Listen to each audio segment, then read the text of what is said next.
It's been about 5 months now since the release of iPhone 13, and this is kind of like a weird timing to think about which phone should you get, especially if you only wait for several more months.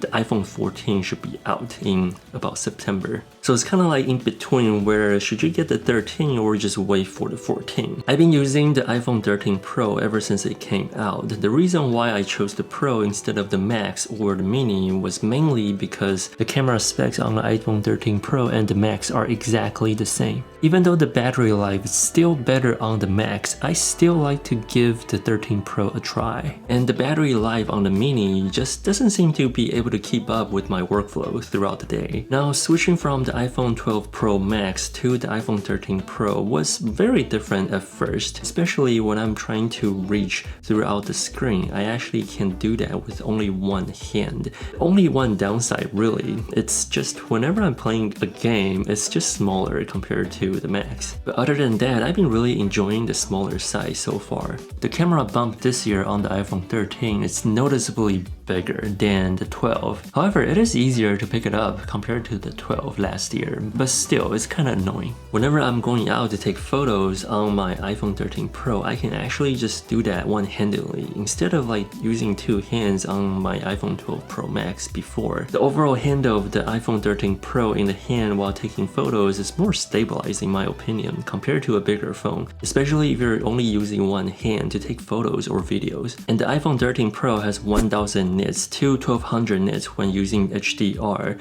which is very bright outdoor. I'm still able to view everything on my display. And speaking about display, this year's iPhone actually goes up to 120Hz instead of just the 60 in the past. Now, is it really a big difference from 60Hz to 120Hz? The answer kind of varies. If you're surrounded by a device where it goes up to 120Hz everywhere you work, then yes, you'll notice the difference right away. But if you've been using the 60 and it feels fine and you don't have any other devices that goes up more than 60, then you might not be able to notice the difference. It's very subtle actually. So I wouldn't say it's a big deal for most people. What's more important here is the LTPO display. It allows the display to refresh at high rates when you're playing video games, scrolling through your social media, or swiping to change apps. But for static information such as reading an ebook or just reading text on your phone, it'll actually slow down the refresh rate in order to save batteries. And in this case, it enables ProMotion's ability to change the refresh rate between 10Hz to 120Hz. It'll produce fast refresh rate whenever you need it, and it'll slow it down whenever you don't to save battery life. Speaking of battery life, it's actually really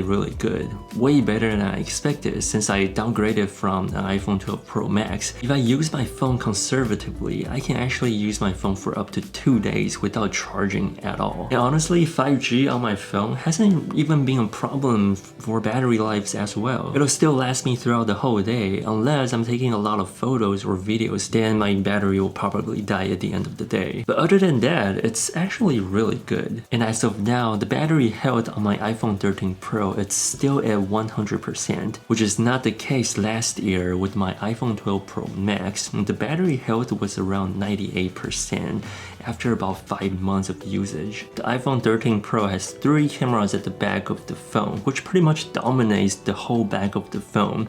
The module is quite big and it has the telephoto lens, wide angle lens, as well as the ultra wide angle lens. Now usually whenever I'm using my camera on my iPhone, I'll go to the wide angle lens most of the time, which is around 26mm. The ultra wide angle, I don't use it that often unless I'm using it for video because it's 13mm, which is perfect to make videos such as vlogs.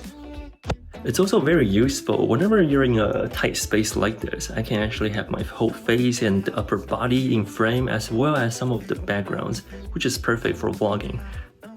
The camera on the iPhone has come a long way, and it's actually really good now.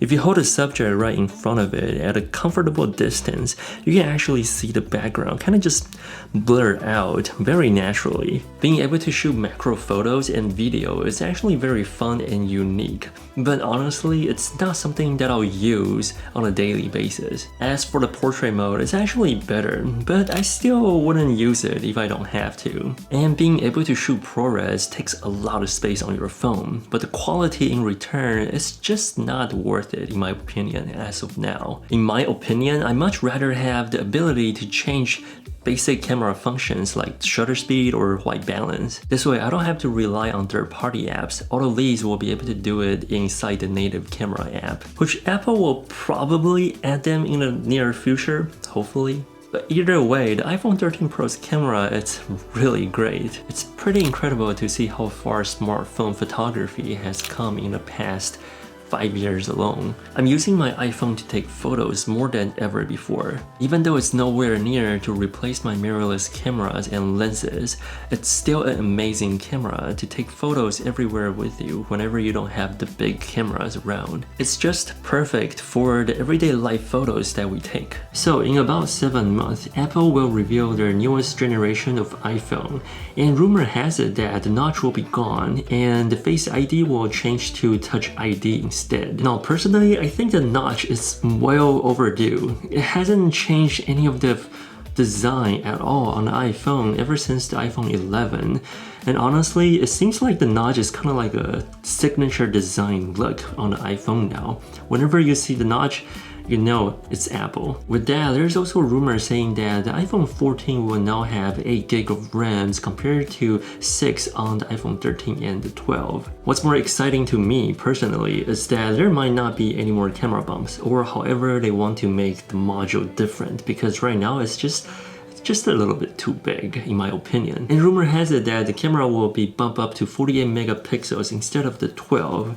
Now megapixel is not always the best thing to measure how good the camera is. I definitely don't mind the extra pixels, so I can crop them and still be able to use them and even print them out like these. It seems like the video camera system will also be upgraded for the iPhone 14, where it supports 8K recording for the first time ever. I'm also very excited to see if Apple will just go portless. So instead of the lightning port down here, it'll just cover this up and use MagSafe altogether. Now the question is, if the iPhone 14 really becomes portless, will Apple include MagSafe charger with the new iPhone? So should you just go ahead and get the iPhone 13 now, or wait for the iPhone 14? There are actually tons of deals on the iPhone 13 right now. It's a lot cheaper than when it first came out. However, if you're looking for the best bang for your bucks and you don't really care about all these new functions on the camera specs, then I say really look into the iPhone 12. It's got that better edge design in my opinion, and the camera functions are not too shabby at all. Where if you get it now, it'll probably still last you around 3 to 5 years down the road. And the software updates in the future will still be applicable to the iPhone 12. Now, if you can't wait and need the best out of the best iPhone right now, then just go ahead and get the iPhone 13. There's definitely nothing wrong with that, and you'll be able to enjoy all of these new functions that we mentioned in today's video. And as for the iPhone 14, everything is still up in the air, nothing's for sure. However, a big change in design on the iPhone 14 this year will most likely happen. So if your phone is still working fine right now and doesn't affect your workflow, then I say just wait for it.